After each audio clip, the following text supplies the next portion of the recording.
सांतरापुर 19तम गीता यज्ञ उद्यापित। घटगां ब्लॉक सांतरापुर नृसिंह नारायण भागवत टुंगी 19तम गीता यज्ञ अनुष्ठित होईछि।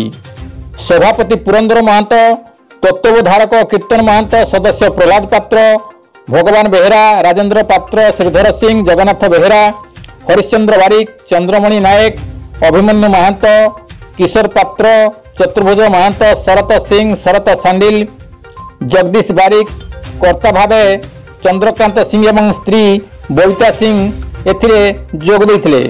सागर बेहेरा एवं अन्य ग्रामवासी एथिरे सहयोग करथिले। पुरोहित भावे शांतनु महापात्र एवं कमल पंडा जोग देथिया बेले प्रवर्तक भावे दयानिधि आचार्य एवं तांको साथी योगदान करथिले। एथिरे मुख्य अतिथि भावे घटगां क्षितिज्योति आश्रमर बाबा चरमानंद दास ओरफ प्रताप जोग देथिले। एथिरे सहायता करथिले रमाकांत दास, जुगल मंडल, रमाकांत महंत, बुधदेव महंत, सत्यरंजन महंत, बिजू महंत प्रमुख। सेहीपरि निकटस्थ सांतरापुर, पैदापाटଣା, नुसईपसी, हलधरपुर, खुंटापड़ा, बारहातीपुरा, घटगां एवं केंद्रापड़ा ग्रामर भागवत प्रेमी एथिरे जोग देथिले। मनोरंजन दास का रिपोर्ट, केडीमी दुरिया।